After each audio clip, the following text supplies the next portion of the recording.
जय Hind dear students. आज हम क्लास 10 बायो का heredity and variation chapter discuss करेंगे। रिप्रोडक्शन चैप्टर तो ऑलरेडी फिनिश हो चुका है, इसके बाद यही चैप्टर है और इसमें सबसे पहले कुछ टर्म्स के बारे में जानना है। ये जरूरी चीज है जानना। तो फर्स्ट आता है कि जीन, टर्म जीन किसने दिया था? Who coined the term gene? तो डब्ल्यू जोहानसन, विल्हेम जोहानसन, ये 1909 में ये टर्म दिया था। जेनेटिक्स क्या है? तो जेनेटिक्स जो है वो study of heredity and variation है, यानी बायोलॉजी का ऐसा ब्रांच जिसमें हेरिडिटी और वेरिएशन का स्टडी किया जाता है, उसको हम जेनेटिक्स कहते हैं। तो हेरिडिटी क्या है? तो transmission of genetic characters from parents to offsprings, इसी को हेरिडिटी कहते हैं। हम लोग गांव समाज में देखते हैं कि मदर फादर जैसा होता है उसी तरह का उसका बच्चा भी होता है, ऑफस्प्रिंग्स भी होता है। तो कैरेक्टर जो है उसका जो ट्रांसमिशन होता है मदर फादर से उसके बच्चे में, तो इस जेनेटिक कैरेक्टर का ट्रांसमिशन होता है और इसी चीज को हम हेरिडिटी कहते हैं। वेरिएशन क्या है? तो इंडिविजुअल्स ऑफ सेम स्पेसीज, यानी एक ही माँ बाप के अगर 4 बच्चे होते हैं तो चारों 4 तरह का होता है। ये तो हम लोग देखते हैं।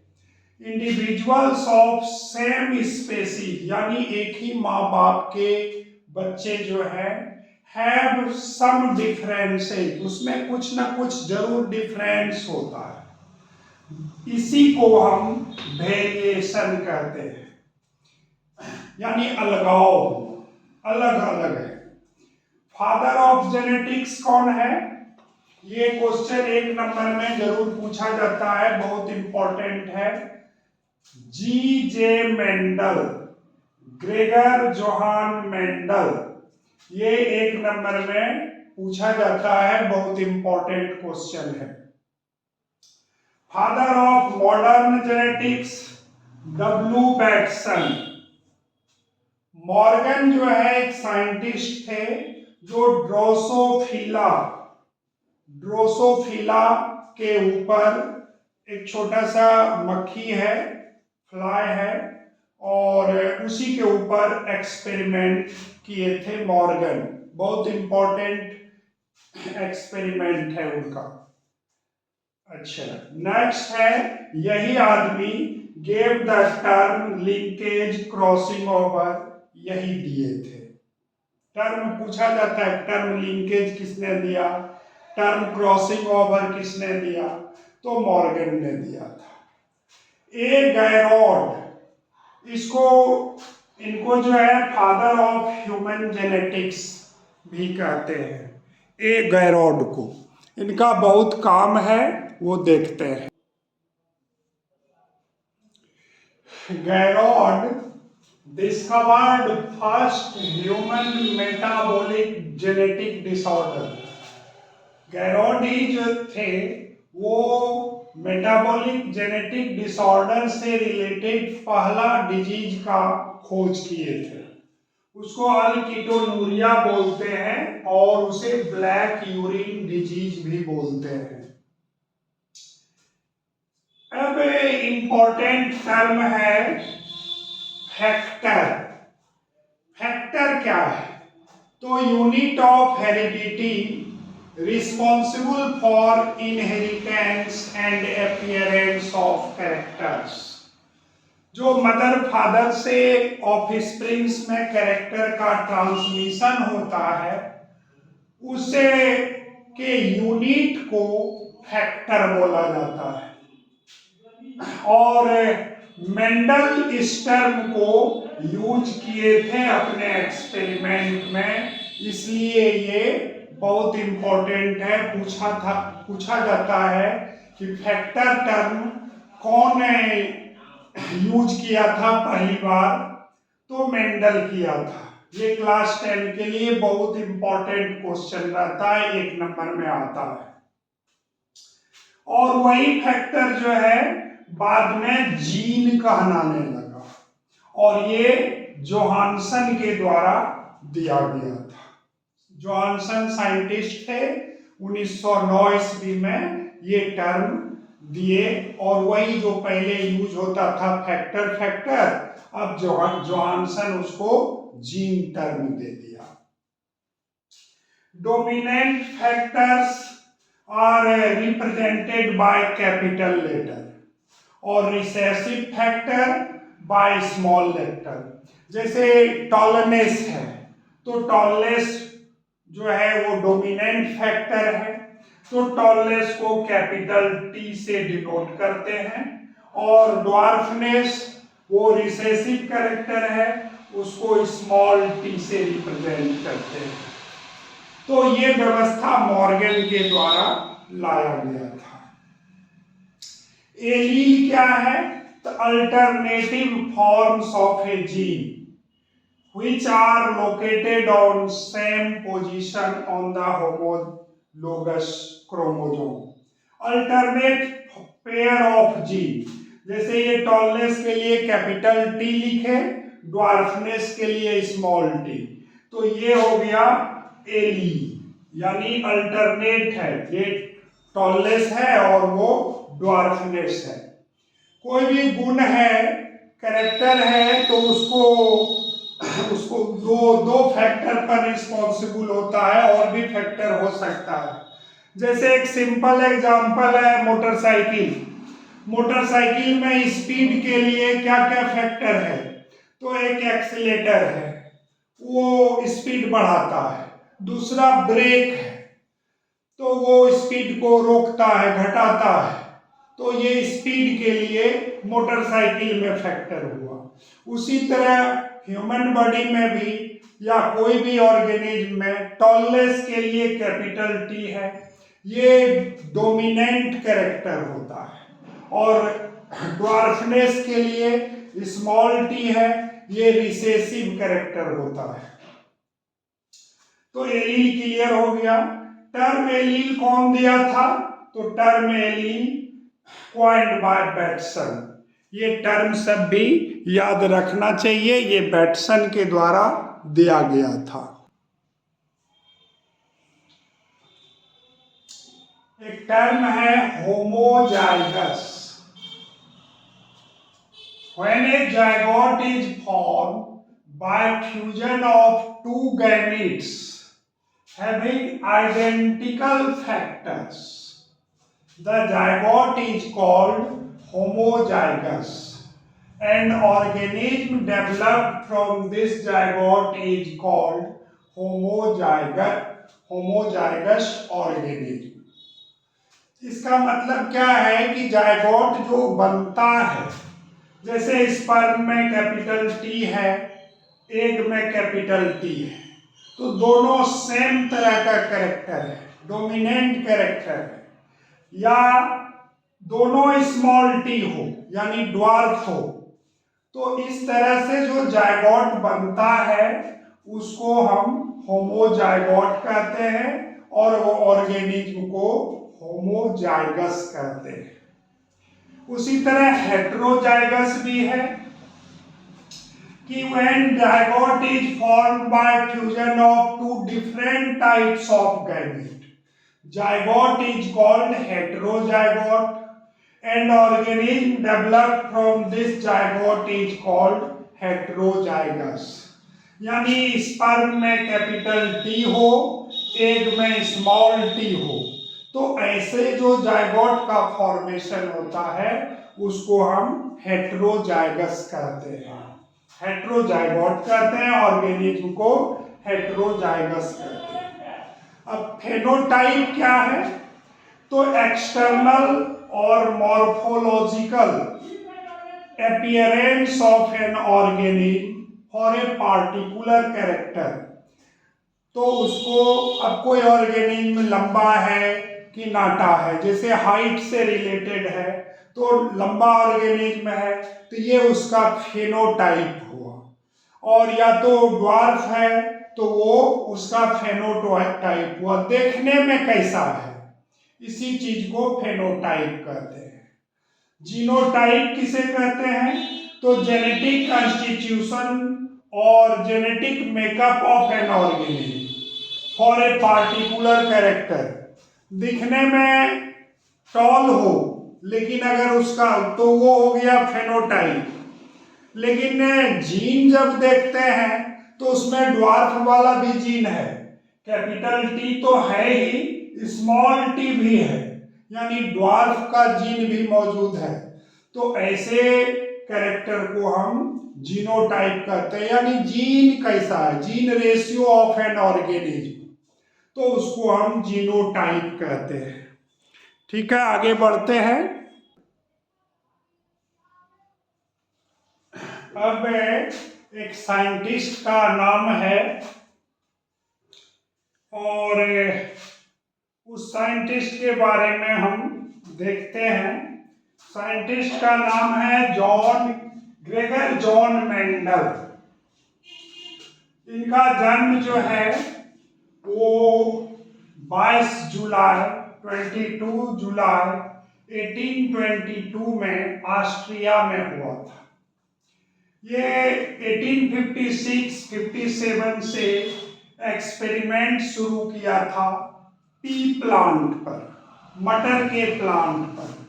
ये क्वेश्चन ऑब्जेक्टिव में पूछा जाता है कि किस पौधे पर, किस प्लांट पर मेंडल जो है अपना एक्सपेरिमेंट किए थे, और उसका बॉटनिकल नेम क्या है? तो पीसम सेटिवम।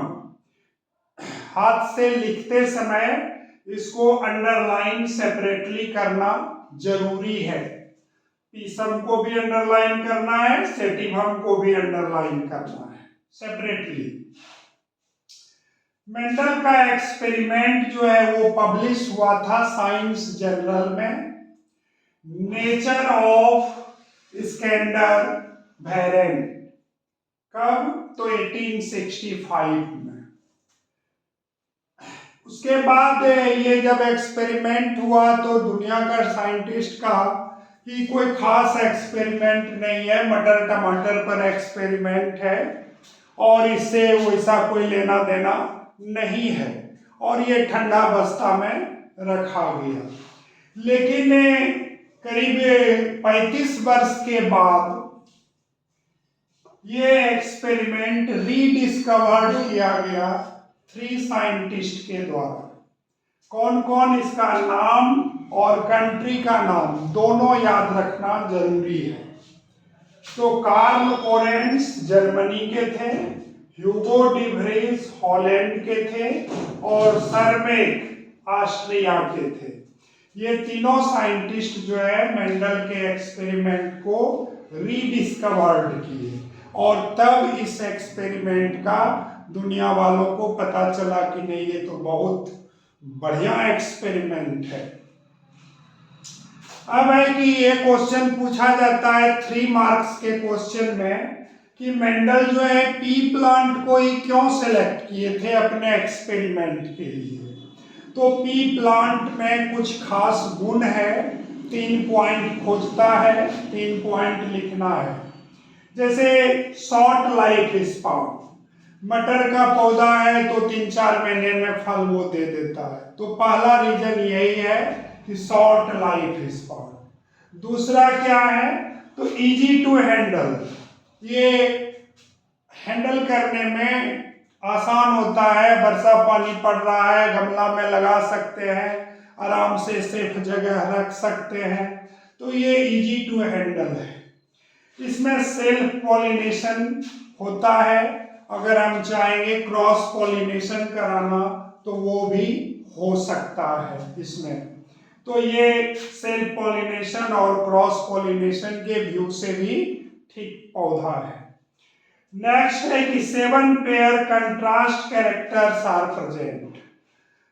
पी प्लांट में 7 तरह का कंट्रास्ट कैरेक्टर पाया जाता है। तो इन सब कारणों से मेंडल जो है पी प्लांट को अपने एक्सपेरिमेंट के लिए सेलेक्ट किए थे।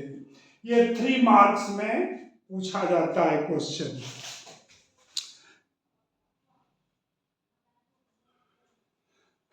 Seven pairs of contrast characters are present in pea plant. क्या क्या है ये कंट्रास्ट कैरेक्टर यानी अपोजिट कैरेक्टर, उसको पॉइंट वाइज देखना है और इसको कुछ हद तक याद भी रखना चाहिए, कभी कभी इससे क्वेश्चन पूछ देता है। क्या क्या है तो लेंथ ऑफ प्लांट में डोमिनेंट टॉल हुआ, रिसेसिव ड्वार्फ हुआ। फ्लावर का पोजीशन यानी प्लांट में फ्लावर किस तरह से है, एक्सियल है कि टर्मिनल है, तो ये भी देखना है। Shape of pod inflated constricted, colour of pod green है कि येलो है, सीड शेप राउंड है कि रिंकल्ड है, राउंड है एकदम गोल जैसा है या थोड़ा रिंकल्ड है, चिपटा हुआ कुछ कुछ है भाग। सीड कलर येलो है कि ग्रीन है, फ्लावर कलर जो है वायलेट है कि व्हाइट है। ये सारा डोमिनेंट में आता है, ये सारा रिसेसिव में आता है। कभी कभी सीबीएसई बोर्ड में ये फ्लावर पोजीशन एक्सियल और टर्मिनल से रिलेटेड क्वेश्चन पूछ देता है। क्या पूछता है, कैसा क्वेश्चन रहता है, उसको हम लाइव क्लास में डिस्कस करेंगे। ऐसे ये इंपॉर्टेंट टर्म है, याद रखना है कि एक्सियल जो है वो डोमिनेंट होता है और टर्मिनल जो है रिसेसिव होता है। इमैस्कुलेशन टर्म है। इमैस्कुलेशन क्या है तो removal of anther from A bisexual flower in immature stage. जैसे प्लांट है, प्लांट में फ्लावर है, तो फ्लावर का एंथर को हटा देना, इसको काट के हटा देना, तो इसी चीज को इमैस्कुलेशन कहते हैं। जैसे पटवा सबको खस्सी खोला दिया जाता है, तो उसी तरह फ्लावर में एंथर जो मेल पार्ट है उसको काट के हटा दिया जाता है, तो इमैस्कुलेशन उसको कहते हैं। बैक क्रॉस क्या है तो cross between F1 individuals with any of their parent. F1 individual यानी फर्स्ट प्रोजेनी में जो आता है उसको जब हम किसी भी पेरेंट से क्रॉस करा देते हैं तो उसको बैक क्रॉस कहते हैं। और उसी तरह टेस्ट क्रॉस है, F1 प्रोजेनी का क्रॉस जब रिसेसिव पेरेंट के साथ कराते हैं तो इसको हम टेस्ट क्रॉस कहते हैं। ये सब टर्म याद रखना चाहिए। हाँ, तो अब है gene. Unit of hereditary characters made from following substances. Gene क्या होता है तो हेरेडिटरी कैरेक्टर्स का यूनिट होता है और जो इन सारे चीजों से मिलके बना होता है। क्या क्या है तो nitrogenous base, pentose sugar and phosphate, इन्हीं सब चीज से मिलके ये बना होता है। यूनिट ऑफ डीएनए, डीएनए का यूनिट को न्यूक्लियोटाइड भी कहते हैं यानी जीन कहते हैं। नाइट्रोजनस बेस क्या है तो नाइट्रोजनस बेस में मेन यही पांचों आता है। गुआनिन जिसको G से डिनोट करते हैं, एडेनिन जिसको कैपिटल A से डिनोट करते हैं, थाइमिन T से डिनोट करते हैं, साइटोसिन C से डिनोट करते हैं और यूरेसिल U से डिनोट करते हैं। नाइट्रोजनस बेस में यही पांचों आता है। अब है कि uracil absent in DNA, DNA में यूरेसिल नहीं पाया जाता है और एंड प्रेजेंट इन आरएनए, ये यूरेसिल आरएनए में सिर्फ पाया जाता है, डीएनए में नहीं होता है। और thymine absent in RNA. Pentose sugar का फार्मूला क्या है? तो C5H10O4 और फॉस्फेट H3PO4 होता है formula. Regarding structure of DNA, तो इसके लिए बेस्ट है डबल हेलिकल मॉडल। और डबल हेलिकल मॉडल जो है वो made from phosphate and pentose sugar. Double helical model Watson and creek नाम के साइंटिस्ट दिए थे और उनका कहना है कि ये फॉस्फेट और पेंटोज शुगर से बना होता है और उसका स्टेट जो है मेड फ्रॉम नाइट्रोजनस बेस। जैसे हम लोग गांव देहात में बांस का सीढ़ी देखते हैं, तो सीढ़ी का जो ये है पार्ट मेन, तो वो फॉस्फेट और पेंटोज शुगर से बना होता है, लेकिन इसका जो ये डंटा है ये नाइट्रोजनस बेस से बना होता है। और ये जो बांस का सीढ़ी रहता है वो तो सीधा रहता है, लेकिन वो जो है वो घुमावदार रहता है, इस तरह से घूमते हुए रहता है। तो ये वाटसन और क्रीक नाम के साइंटिस्ट दिए थे डीएनए के स्ट्रक्चर के बारे में double helical model. Adenine combines with thymine by double bond. A जो है वो टी से डबल बॉन्ड से जुड़ा होता है और cytosine combines with guanine by triple bond. C जो है वो ट्रिपल बॉन्ड के साथ गुआनिन से जुड़ा हुआ होता है। ये एग्जाम सब में पूछा जाता है कि एडेनिन और थाइमिन के बीच कौन सा बॉन्ड रहता है, तो डबल बॉन्ड रहता है, तो ये याद रखना है।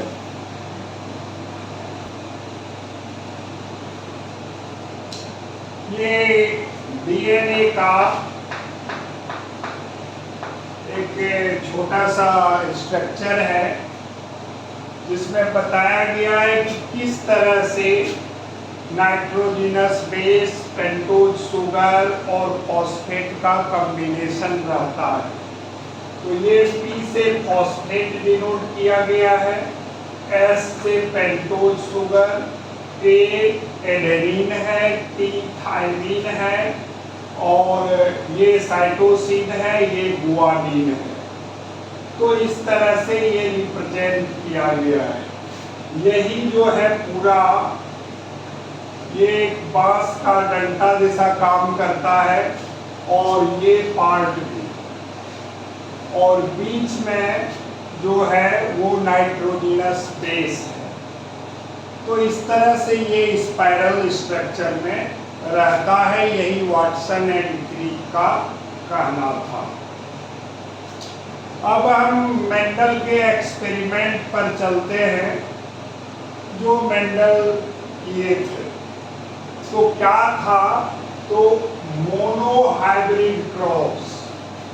ये एग्जाम में भी बराबर पूछा जाता है कि मोनोहाइब्रिड क्रॉस क्या है, उसका रेशियो क्या है, किस प्लांट में मेंडल कराए थे।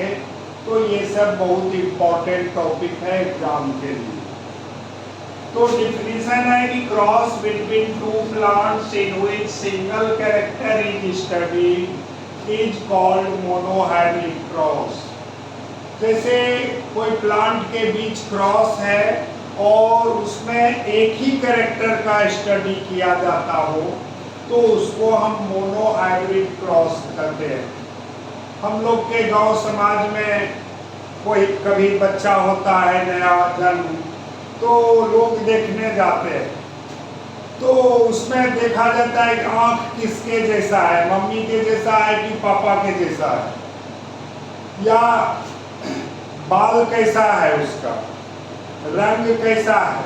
तो बहुत सारा कैरेक्टर का स्टडी हो जाता है। लेकिन अगर सिर्फ एक ही कैरेक्टर का स्टडी हो, जैसे सिर्फ बाल देखे कि हाँ बाल कैसा है, मम्मी जैसा है कि पापा जैसा है, या आँख कैसा है, तो इस तरह का जो स्टडी हुआ उसी को हम मोनोहाइब्रिड क्रॉस कहते हैं।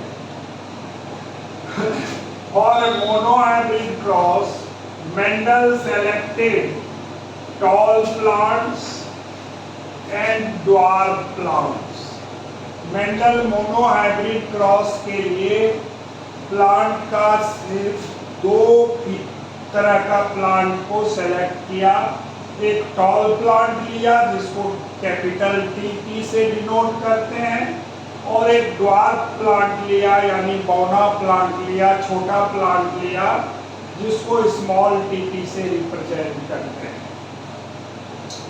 When he crossed two plants, जब वो दो प्लांट के बीच क्रॉस कराए, टॉल एंड ड्वार्फ के बीच, he obtained all four plants having tall in nature। तो दो प्लांट टॉल और ड्वार्फ के बीच क्रॉस कराया गया तो चार पौधा पाया गया, चार प्लांट्स पाया गया जो सभी लंबे थे, टॉल थे इन नेचर। और इस तरह का उसमें जीन था capital T small T. This is called F1 generation और फर्स्ट फीलियल जनरेशन, और इसी को फर्स्ट फीलियल जनरेशन या F1 जनरेशन कहते हैं। ये क्वेश्चन भी पूछा जाता है कि F1 stands for which, F1 किस चीज को डिनोट करता है। तो ये याद रखना है कि F1 फर्स्ट फीलियल जनरेशन कहलाता है, यानी पहला क्रॉस जो हुआ। अब है नेक्स्ट में कि when he crossed the two progeny of F1 generation, जो F1 जनरेशन में प्लांट मिला उसके बीच जब क्रॉस कराया तो क्या पाया, तो he obtained four plants in which three are tall, चार पौधा पाया जिसमें तीन लंबा था, तीन टॉल था और एक ड्वार्फ था। Out of three tall plants, अब आगे देखते हैं कि तीन जो लंबे पौधे थे वो कैसा है। तो वन प्लांट जो है वो प्योर टॉल जीन कंटेन करता है, और दो प्लांट जो है वो टॉल तो रहता है लेकिन capital T small T gene contain करता है, और ड्वार्फ जो है plant contains small T gene. तो चार में एक प्योर टॉल था कैपिटल टी, दो कैपिटल टी स्मॉल टी था, और एक जो है स्मॉल टी जीन कंटेन करता था। इसी को एक चार्ट के रूप में दिखाया गया है। टॉल और ड्वार्फ के बीच क्रॉस है, टॉल का जीन कैपिटल टी है, ड्वार्फ का जीन स्मॉल टी है।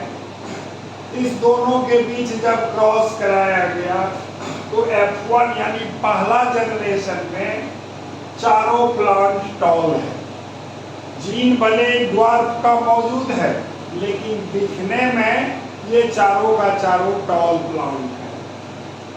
और जब इसी में से फिर क्रॉस कराया गया तो F2 जनरेशन में एक प्लांट प्योर टॉल था, दो टॉल तो है लेकिन उसमें ड्वार्फ का भी जीन मौजूद है, और एक प्योर ड्वार्फ। इसको एक टेबल के रूप में भी शो किया गया है, और टेबल में थोड़ा यहाँ पर ये लिख देना है,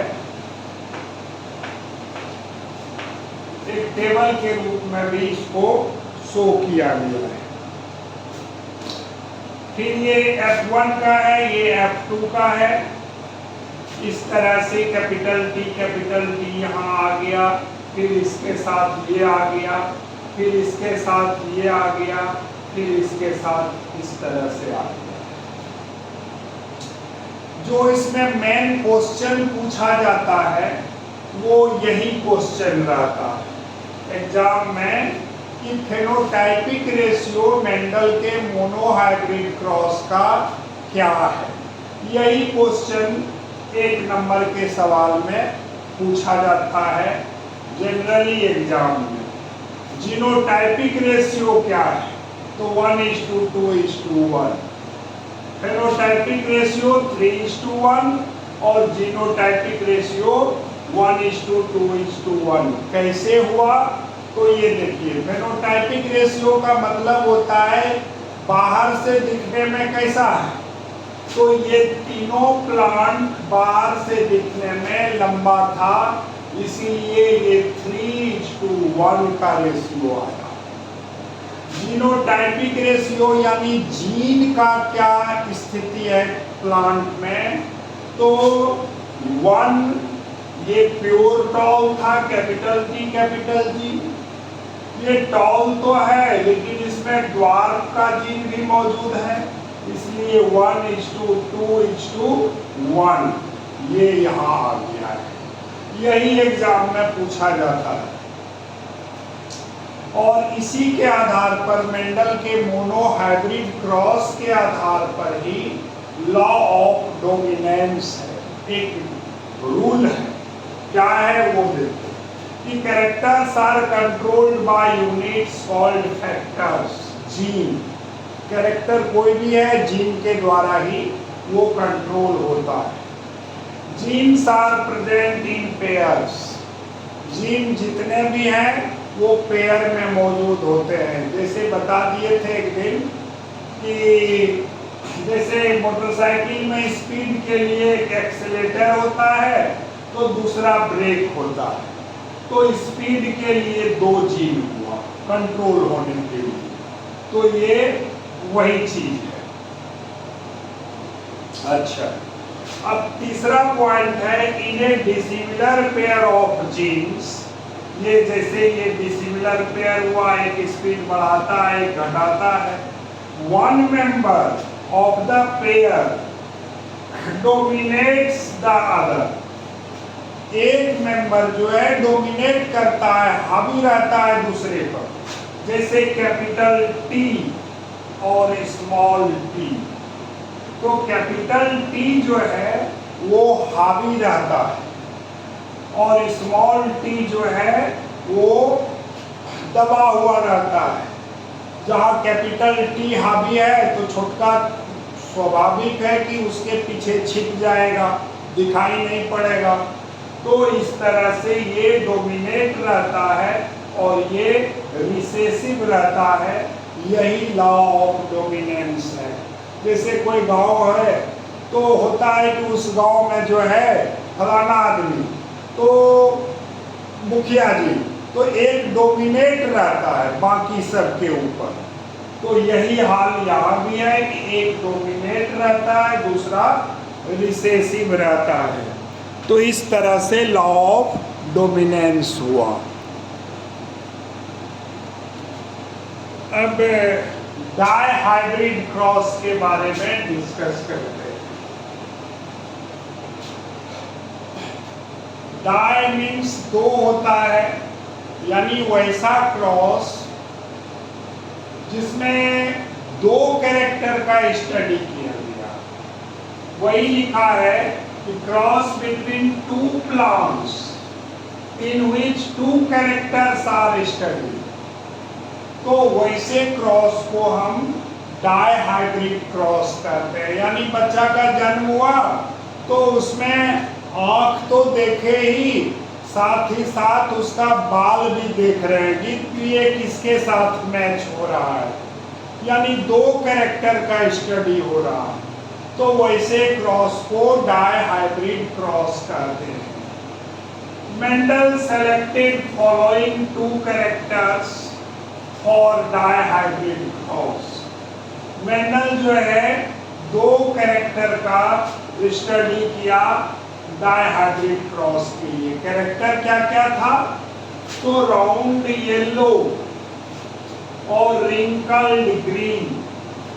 राउंड येलो यानी RRYY और रिंकल्ड ग्रीन RRYY स्मॉल है यहाँ और वो कैपिटल है। इस तरह से दोनों कैरेक्टर का इसका कैपिटल R लिया गया, इसका कैपिटल Y लिया गया। तो इस तरह से ये हुआ, फिर इसका R ये Y स्मॉल। जब इसका क्रॉस कराया तो इस टेबल के रूप में हमको डाटा मिला है। हालांकि ये डाटा सिर्फ देखने के लिए है, किसी एग्जाम में इस तरह का टेबल नहीं पूछा जाता है। डायहाइब्रिड क्रॉस में जो क्वेश्चन एग्जाम में रहता है वो सिर्फ यही है, फेनोटाइपिक रेशियो जो 9:3:3:1 होता है। ये 9 क्या है? तो राउंड येलो, 3 क्या है? राउंड ग्रीन, और 3 क्या है? तो रिंकल्ड येलो, 1 क्या है? तो रिंकल्ड ग्रीन। तो फेनोटाइपिक रेशियो ही डायहाइब्रिड क्रॉस का एग्जाम में बराबर आते रहता है। इस टेबल का जरूरत नहीं है, देख भले लेना है। इसमें एक और पूछ देता है कि जीनोटाइपिक रेशियो क्या है। जीनोटाइपिक ये भी नहीं पूछा जाता है, लेकिन इसको थोड़ा याद रखना है। 12 12 24 12 1 इस तरह से याद रखना है। 12 12 24 12 1 और सब के बीच में रेशियो का साइन लगा देना है। तो इस तरह से मेन यही याद रखना है। ये एक्सेप्शन में कभी पूछ सकता है, लेकिन जनरली ये 10 में नहीं पूछता है। तो फेनोटाइपिक रेशियो में याद रखना है 9:3:3:1।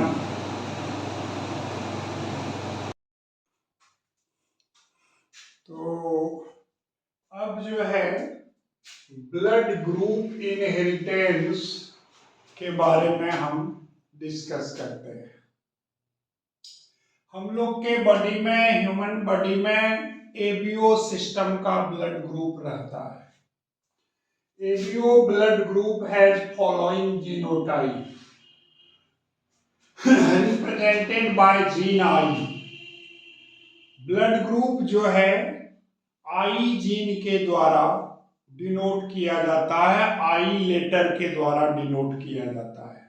जैसे टॉलनेस के लिए कैपिटल टी, ड्वार्फनेस के लिए स्मॉल टी यूज करते हैं, उसी तरह ब्लड ग्रुप के जीन के लिए आई से रिप्रेजेंट किया जाता है।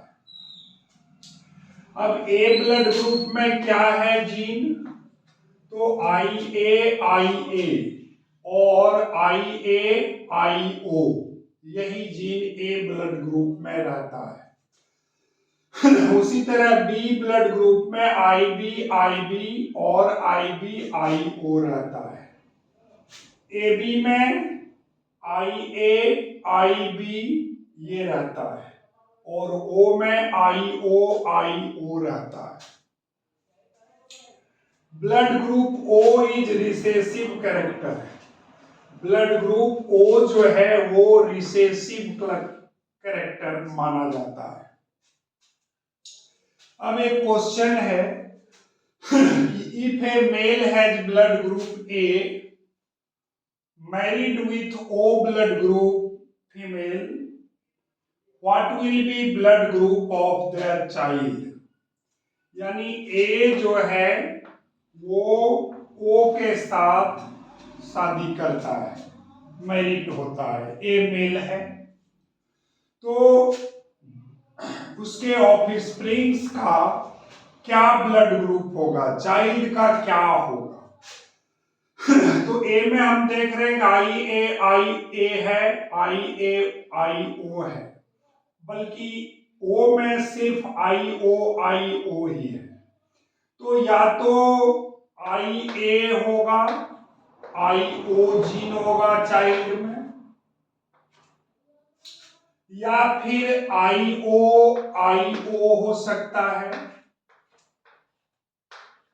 यानी इक्वल चांस में बी ए और ओ, ए या ओ में से कोई और हो सकता है, कोई हो सकता है। और अगर हो गया, दूसरा कोई हो गया, तो इसका मतलब वो उसका चाइल्ड नहीं है, ये ध्यान रखना है। अब है कि sex determination in human being, human being में सेक्स डिटर्मिनेशन कैसे होता है? तो सबसे पहले हमको जानना है कि सेक्स डिटर्मिनेशन है क्या। तो determination of sex of a child during zygote formation is called sex determination. जब जायगोट बनता है तो स्पर्म में और ओवम में दोनों में जीन रहता है, दोनों में क्रोमोसोम रहता है, और जायगोट बनने के दौरान ही इस दोनों का क्रोमोसोम मिक्सिंग होता है। और किस तरह से मिक्सिंग होता है, उसी पूरे प्रोसेस को सेक्स डिटर्मिनेशन कहते हैं। ये XY टाइप का होता है। उसके बाद हम जानते हैं कि in human being 23 pairs of chromosome are present. Human में 23 पेयर्स क्रोमोसोम होता है। आउट ऑफ 23 पेयर्स, 23 पेयर्स में 22 pairs of chromosomes are similar. 22 pairs जो क्रोमोसोम होता है वो मेल और फीमेल दोनों में सेम होता है, और इस क्रोमोसोम को हम लोग ऑटोसोम कहते हैं।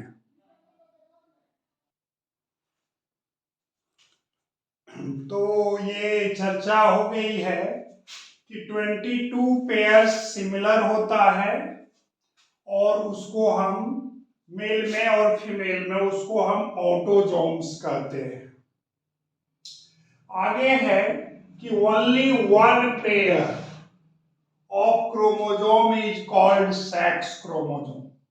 सिर्फ एक पेयर क्रोमोसोम को सेक्स क्रोमोसोम कहते हैं। In male sex chromosome is XY and in female it is XX। Male में ये XY होता है, जबकि फीमेल में ये XX क्रोमोसोम होता है। During gamete formation in male, जब मेल में गैमीट बनता है तो half sperms contain X chromosome and half contains Y chromosomes। Sperm बनता है तो टोटल जितना भी स्पर्म बने उसमें आधा X क्रोमोसोम कंटेन करता है स्पर्म में, और आधे में Y क्रोमोसोम कंटेन करता है।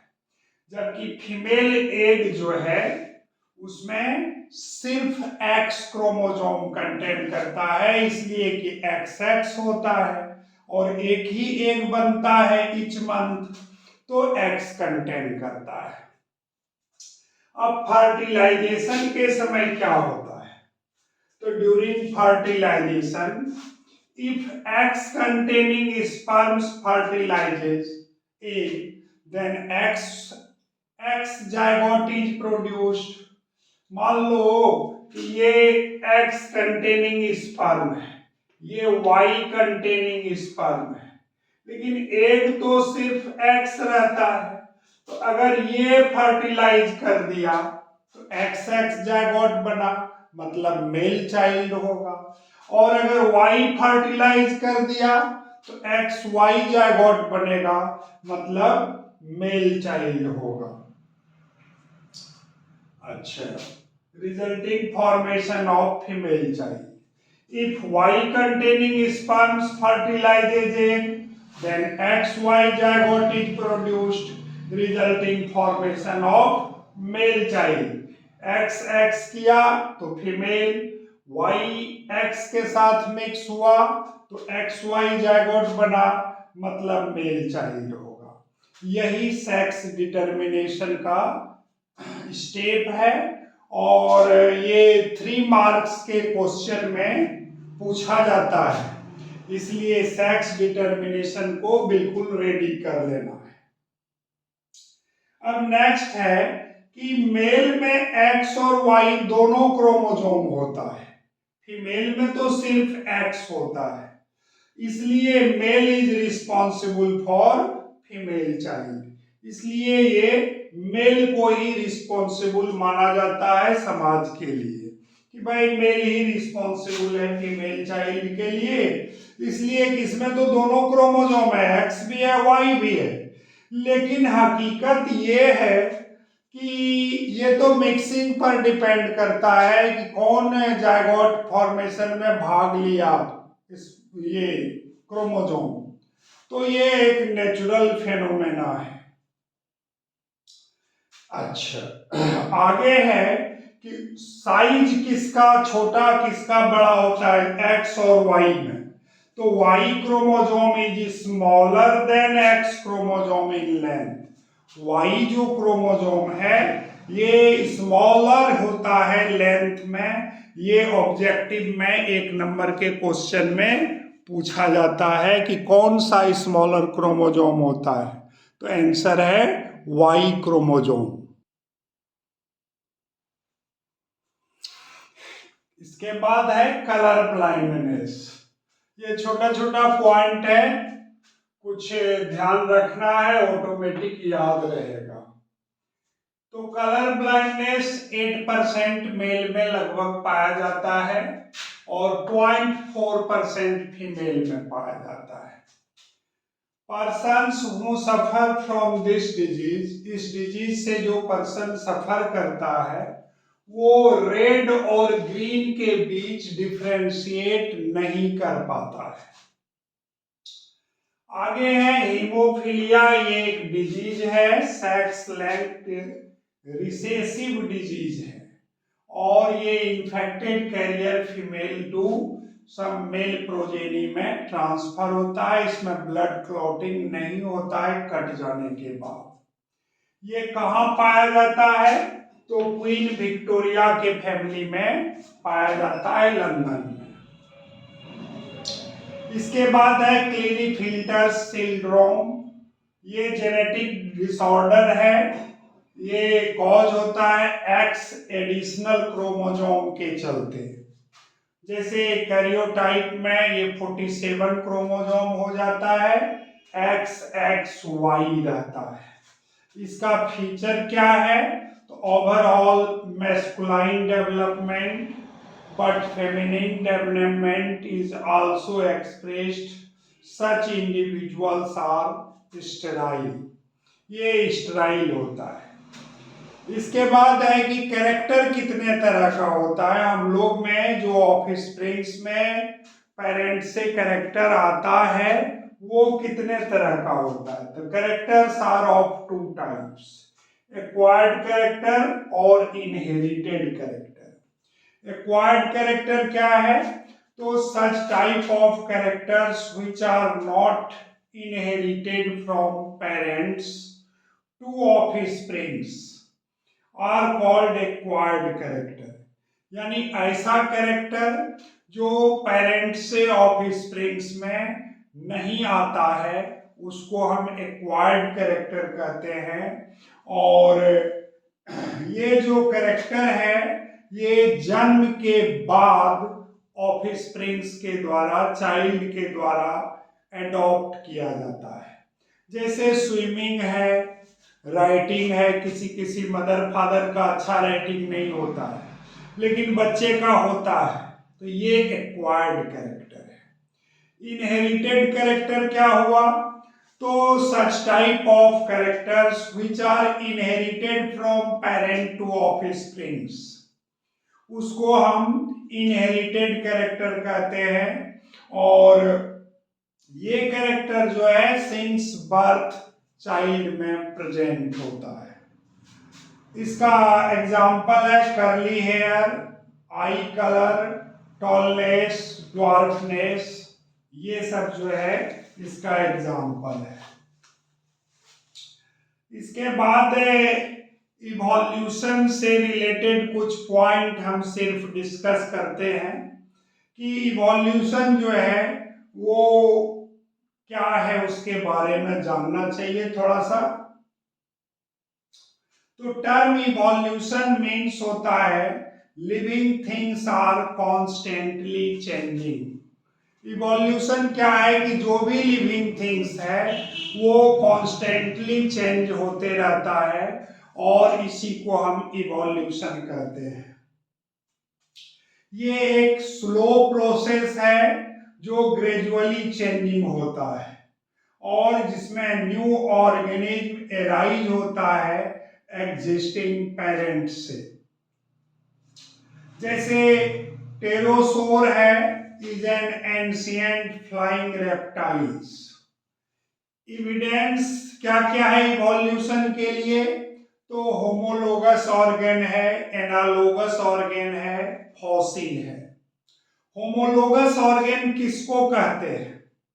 तो होमोलोगस ऑर्गन वैसे ऑर्गन को कहते हैं जो सिमिलर इन स्ट्रक्चर हो और डिफरेंट इन फंक्शन हो, तो उसको होमोलोगस ऑर्गन कहते हैं। जैसे हम four limb of human, four limb of frog, ये सब का स्ट्रक्चर सेम होता है और इस तरह से ये होमोलोगस ऑर्गन है। और भी एग्जांपल है four limb of bird, four limb of bat, ये सब होमोलोगस का और एग्जाम्पल है। एनालोगस ऑर्गन क्या होता है?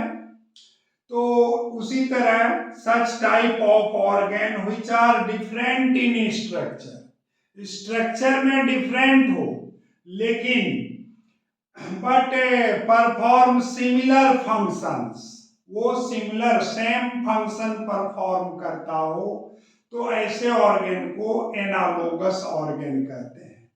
जैसे wings of insect, wings of birds, ये सब फ्लाइट के काम में आता है, तो ये एनालोगस ऑर्गन है।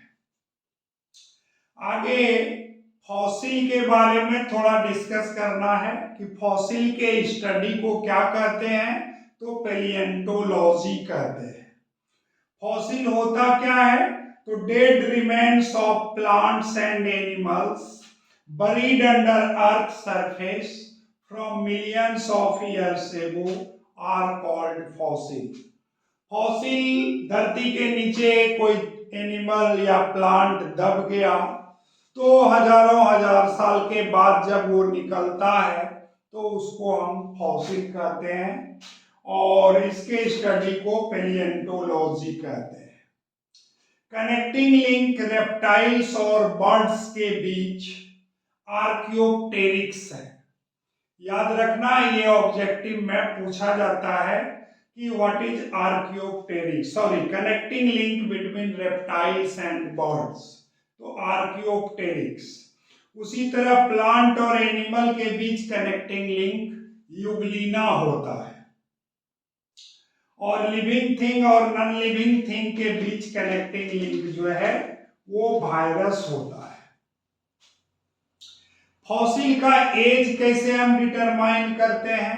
तो एक है रिलेटिव मेथड, यानी धरती के नीचे कितना गहराई में मिला, उस आधार पर हम लोग एक तरह से आकलन करते हैं कि भाई ऊपर में मिला है तो कम एज होगा, ज्यादा नीचे मिला है अर्थ के अंदर तो अधिक एज होगा।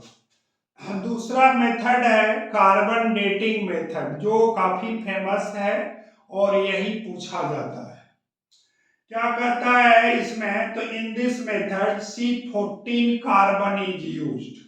कार्बन डेटिंग प्रोसेस में C14 का यूज किया जाता है और half life of C14 carbon atom is 5760 years होता है और इसके आधार पर फॉसिल का एज कैलकुलेट किया जाता है।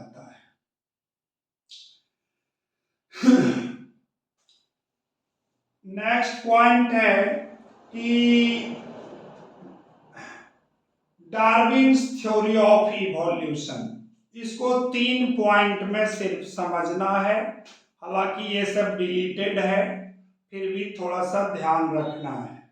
जैसे फर्स्ट पॉइंट है each organism has huge power of reproduction and produces large number of progeny. Her organism को ह्यूज पावर ऑफ रिप्रोडक्शन है और वो large number of progeny produce कर सकता है। जब प्रोजेनी बहुत अधिक प्रोड्यूस होगा तो सेकेंड पॉइंट है कि there is struggle among progeny for food shelter etc। Progeny में फूड शेल्टर रहने के लिए, खाने के लिए और भी बहुत कारण से आपस में स्ट्रगल होता है और इसको स्ट्रगल फॉर एग्जिस्टेंस कहते हैं। तीसरा पॉइंट है कि after struggle for existence those progeny who becomes alive selected by nature and this is called natural selection। तो इस तरह से ये चैप्टर जो है इतना पार्ट में, ये अगर पूरा डिटेल देख लिया तो इससे क्वेश्चन मिस नहीं होगा और ये काफी इजी चैप्टर है और आसानी से क्वेश्चन भी सॉल्व हो जाता है। अब नेक्स्ट चैप्टर हम आवर इन्वायरमेंट अगले वीडियो में डिस्कस करेंगे। Okay, thanks, bye.